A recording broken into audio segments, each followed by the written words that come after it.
Amém, irmãos e irmãs? Assim diz a palavra de Deus. Que se conclui? Temos nós qualquer vantagem? Não, de forma nenhuma.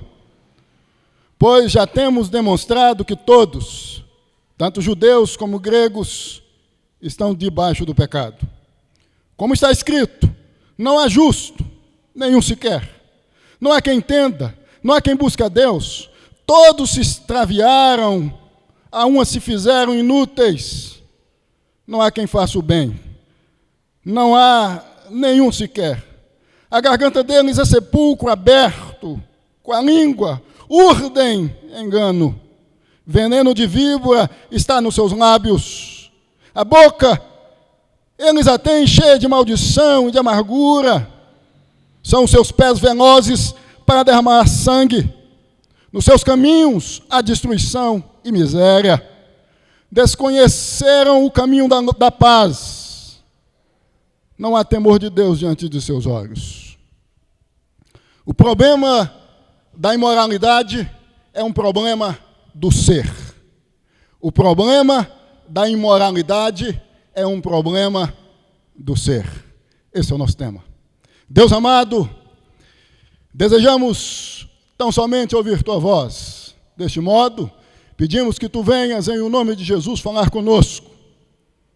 Que o Espírito Santo venha conduzir a minha mente, para que tudo aquilo que o Senhor já colocou na mesma venha a ser exposto de maneira clara e poderosa, em nome de Jesus. Que assim seja. Amém. O problema da moralidade é um problema do ser.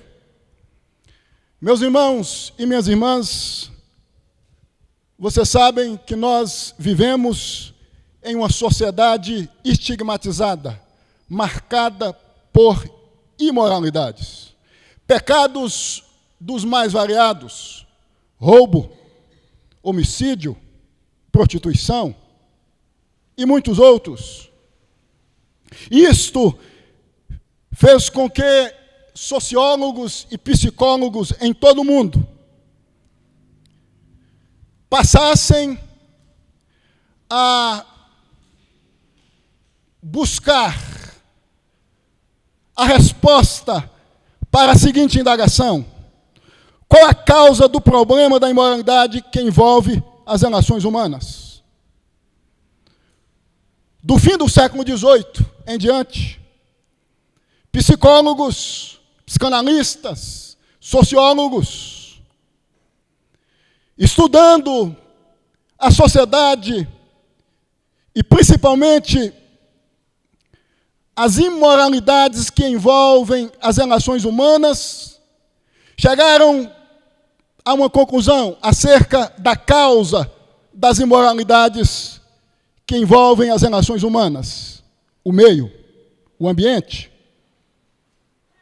Jean-Jacques Rousseau, século XVIII, chegou a dizer que as pessoas nascem boas. O meio ou o processo de socialização que as pervertem. Vocês sabem que a psicanálise neofreudiana chegou à conclusão, isso já no século XIX, e do século XX em diante, que o problema da criminalidade, o problema da perversidade, o problema das atrocidades, o problema das imoralidades tinham a ver com o meio, com o ambiente. Conquanto vocês sabem que esta é a perspectiva da psicologia, esta é a perspectiva da filosofia, esta é a perspectiva da sociologia, mas não é a perspectiva da palavra de Deus. Nós estamos diante de um texto onde o apóstolo Paulo apresenta a causa do problema da imoralidade, que envolve as relações humanas. O problema não está no meio. O problema não é externo. O problema é interno. Não tem a ver com o ambiente, tem a ver com o ser. Vocês sabem que Jesus certa feita, disse que não é o que entra que contamina o homem, mas o que sai. A palavra de Deus diz que é do coração que procede os desígnios malignos. Com isto, nós temos que entender, desde já, que o problema da imoralidade, dos pecados atuais, roubo, homicídio, prostituição, assassinatos, que envolve as relações humanas, não tem a ver com o ambiente, tem a ver com o ser.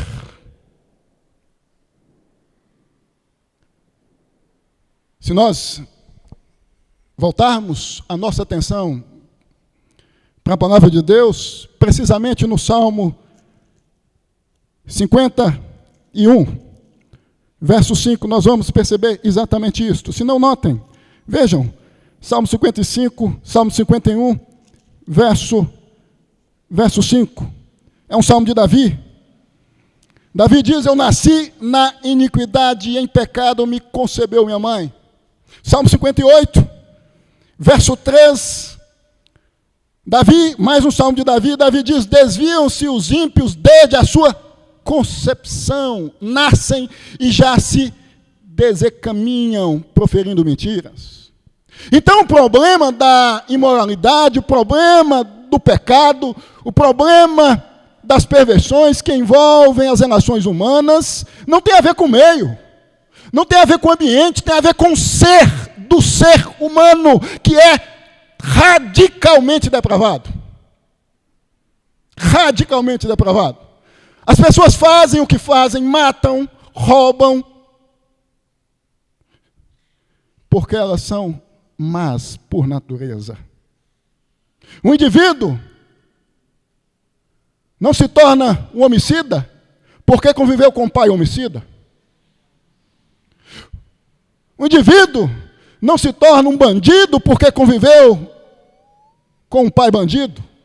Uma moça não se torna uma prostituta porque conviveu com a mãe prostituta. Essas coisas, isto é, o meio ou o processo de socialização, potencializa o que há dentro, o que está no ser de cada ser humano. Problema da imoralidade que envolve as relações humanas não tem, melhor dizendo, a causa, o meio. Tem a ver com o meio. Então a sociedade não está do jeito que está por falta de boas políticas públicas. Porque o governo relapso no que diz respeito à educação pública, no que diz respeito à educação pública estadual, pública municipal. Não é por falta de educação, não é por falta de incentivo no que diz respeito à educação, não, é porque o ser humano é mau. Surge uma pergunta.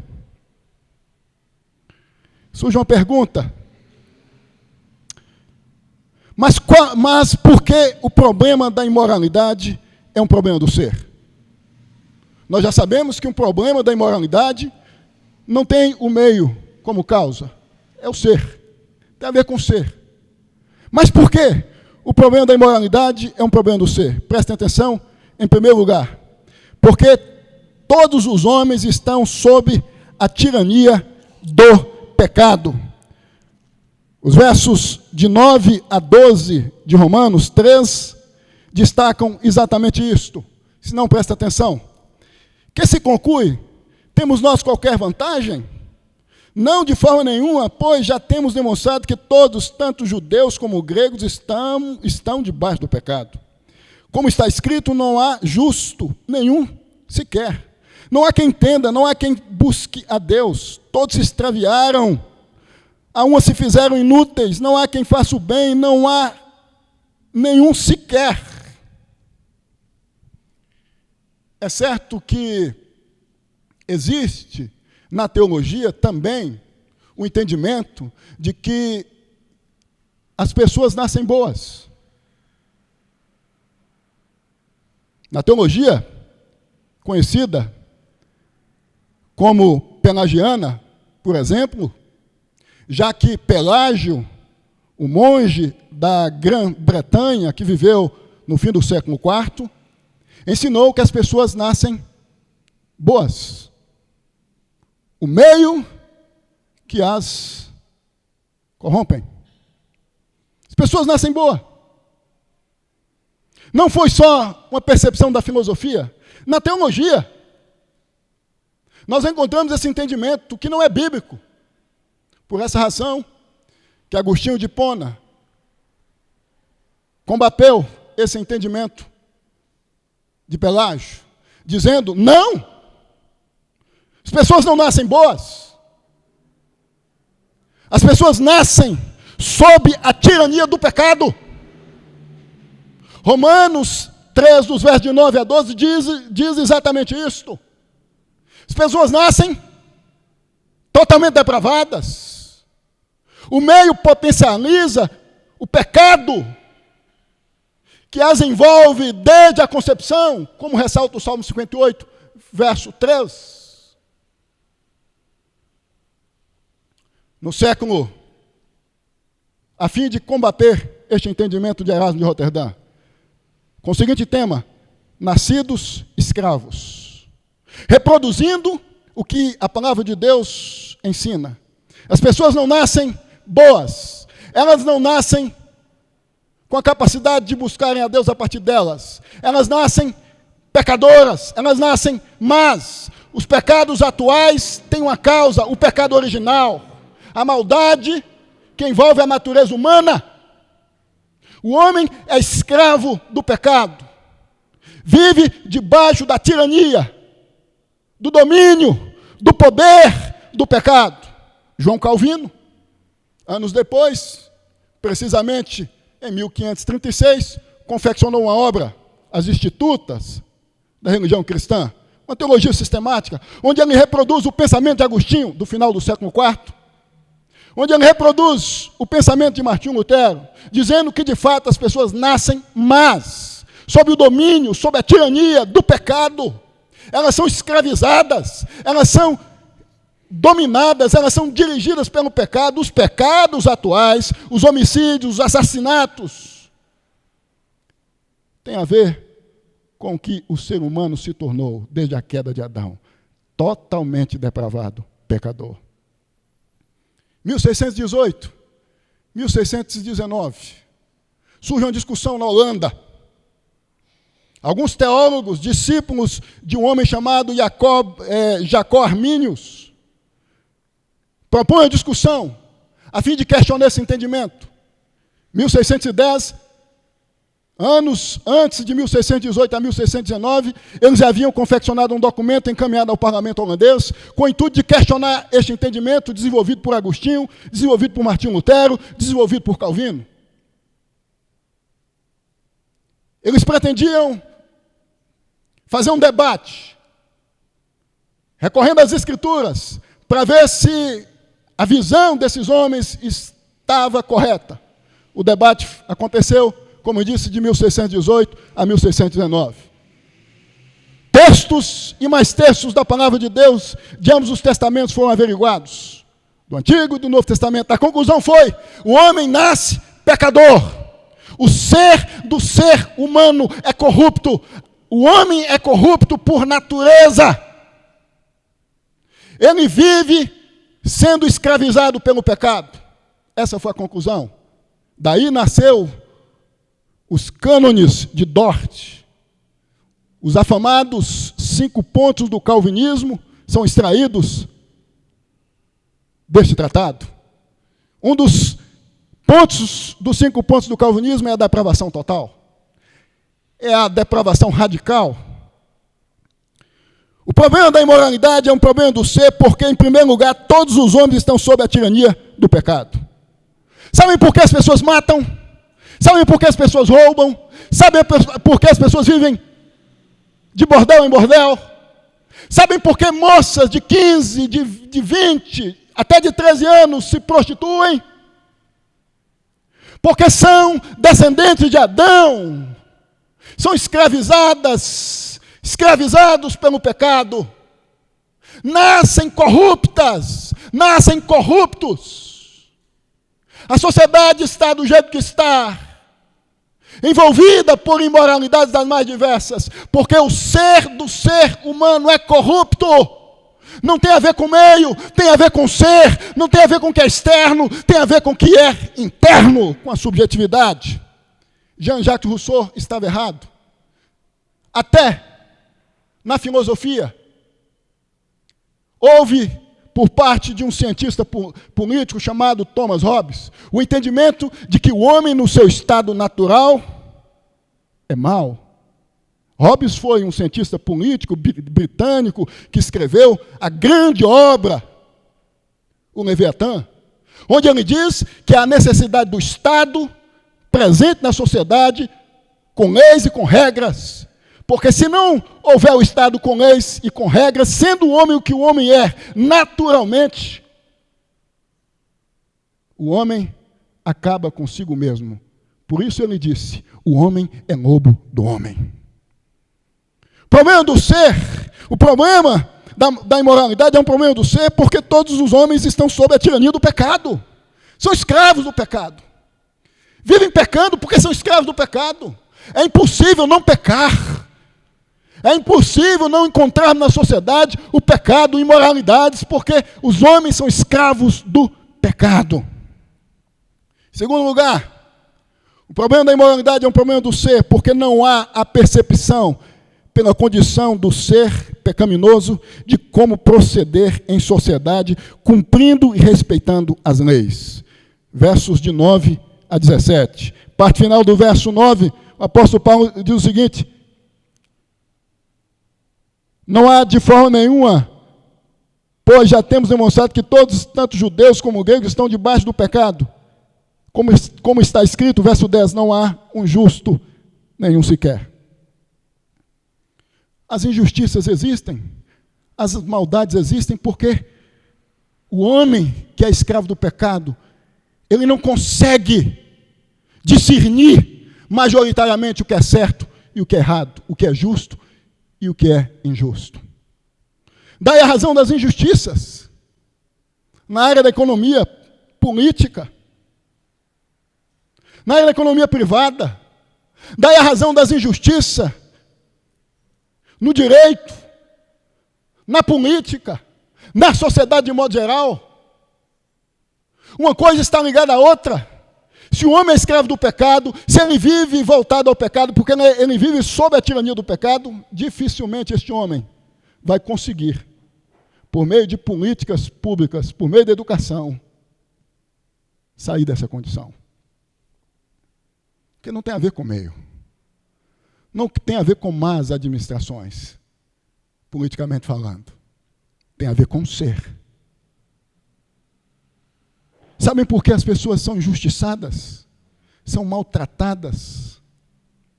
São marginalizadas hoje? Porque falta percepção do que é justo, do que é correto. Sabem por quê? Porque o ser do ser humano é radicalmente corrupto. Você já viu alguém pegar um porco, tirar da pocilga, dar um banho, passar talquinho, colocar uma roupa limpinha e soltar o porco sem ver o mesmo ir para a lama? É impossível. Porque é da natureza do porco, por mais limpinho que esteja, por mais bem vestido que esteja, viver na lama. É da natureza do ser humano viver fazendo o que faz. As injustiças existem. Quantos casos de pessoas injustiçadas? Quantas injustiças vistas hoje, o apóstolo Paulo está dizendo aos judeus aqui. Que os judeus se colocavam em um posto, em uma condição, em um patamar religioso, acima dos gentios. E o apóstolo Paulo escreve basicamente aqui dizendo a estes soberbos religiosos judeus que não haviam entendido o que as escrituras haviam ensinado acerca do ser, de cada ser humano descendente de Adão. E por isso o apóstolo Paulo diz que se conclui, temos nós qualquer vantagem? Uma pergunta. Nós judeus, não de forma nenhuma, pois já temos demonstrado que todos, tanto judeus como gregos, estamos debaixo do pecado. Estamos no mesmo barco. Não é a religião judaica que vai dizer quem é melhor ou quem é pior. Não, de maneira nenhuma.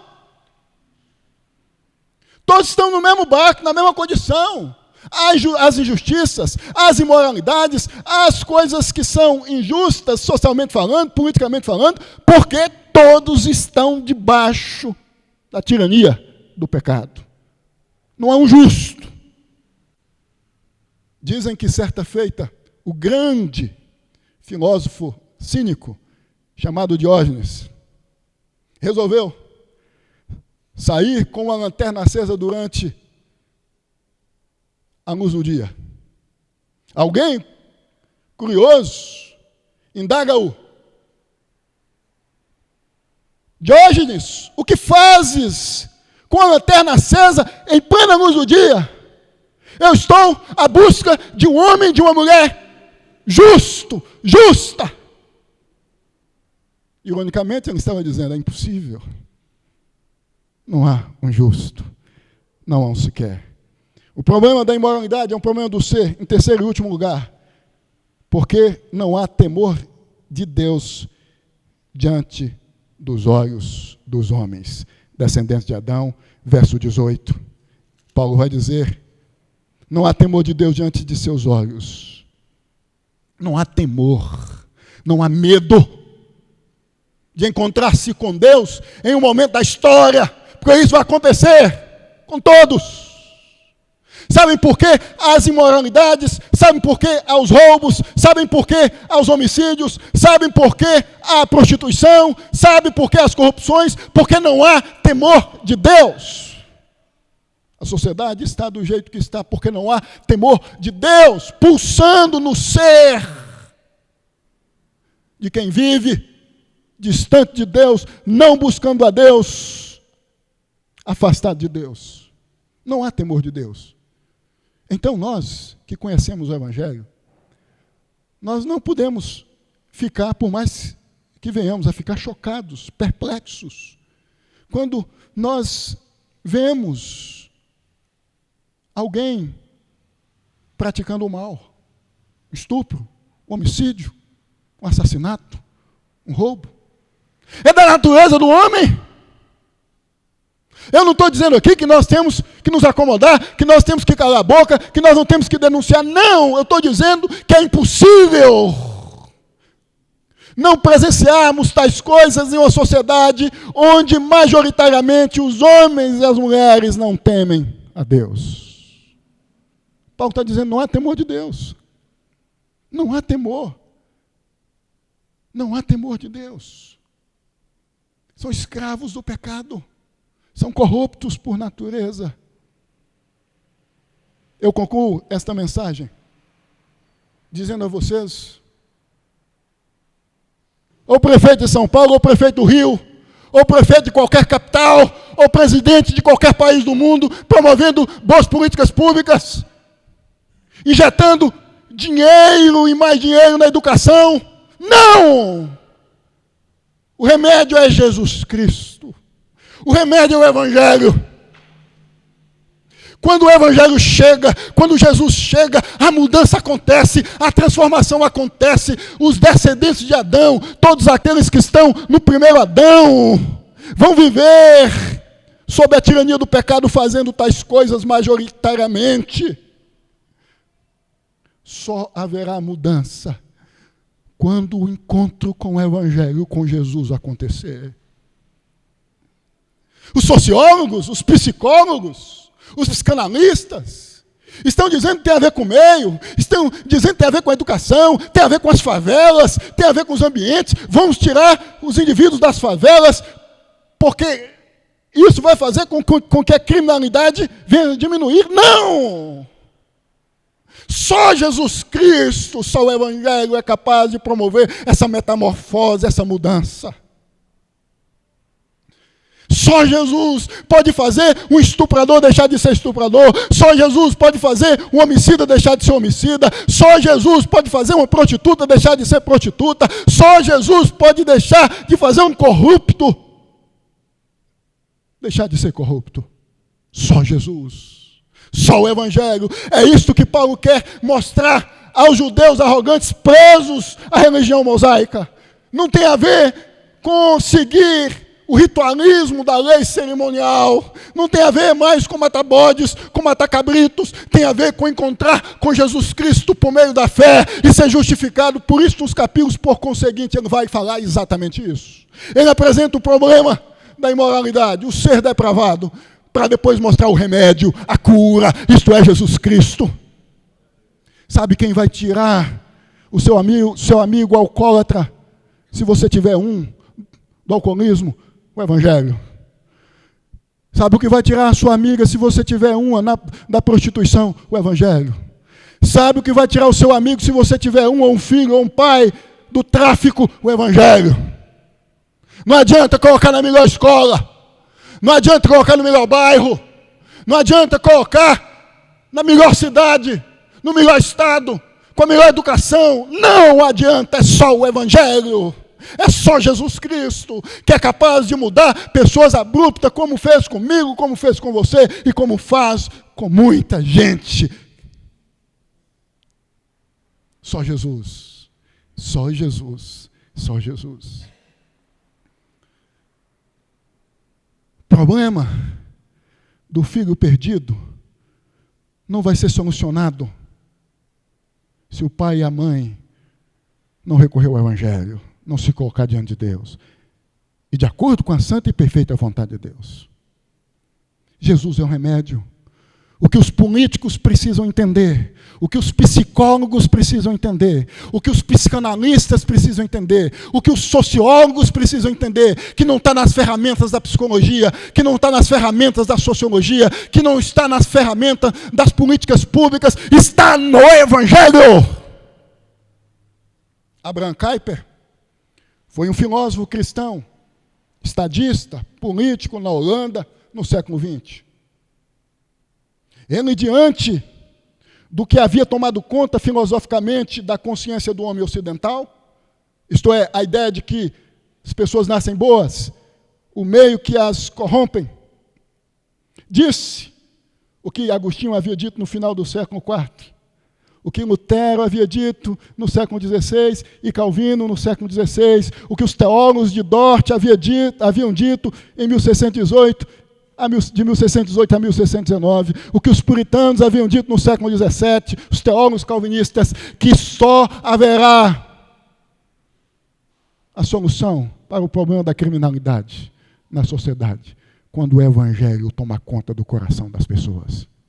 Abraham Kuyper foi um homem respeitadíssimo na Holanda. Ele criou a Universidade Livre de Amsterdã. Foi deputado, autor de jornal, escreveu vários artigos. E ele disse, abertamente, como político, como parlamentar, o problema da sociedade é a cosmovisão. A cosmovisão errada. É o entendimento errado. Não é a psicologia, não é a psicanálise, não são as filosofias, não são as boas políticas públicas que vai resolver o problema do mal moral social. É o Evangelho, é Jesus Cristo. E a igreja precisa entender isso. Porque tem muita igreja promovendo ação social, promovendo estratégias de acordo com a psicologia. Tem esquecido de pregar o Evangelho. O genuíno e santo, bendito Evangelho. Por isso que tem muita gente fazendo parte do rol de membros de muitas igrejas doentes, porque estão apoiadas em discursos, em métodos, em estratégias, mas não no Evangelho, não em Jesus Cristo. Só Jesus Cristo trata, só Jesus Cristo cura, só Jesus Cristo transforma. Que Deus nos abençoe e que Deus nos faça entender que precisamos mais do que nunca pregarmos o Evangelho. Pregarmos o Evangelho. Só Jesus Cristo, que é o Evangelho, é capaz de tratar, de mudar, de transformar. O homem descendente de Adão, escravo do pecado. Deus amado, Deus santo,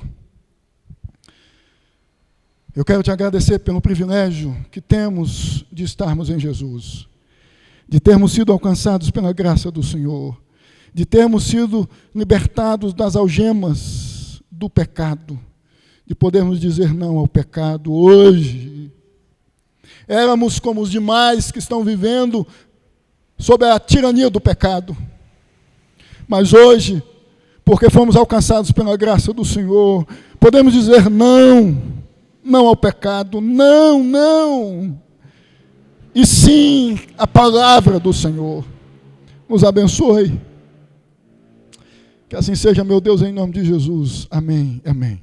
Eu quero convidar os irmãos, as irmãs que vão ser batizadas a estarem comigo a partir de então, aqui na frente. Presbítero Mauri, para me auxiliar.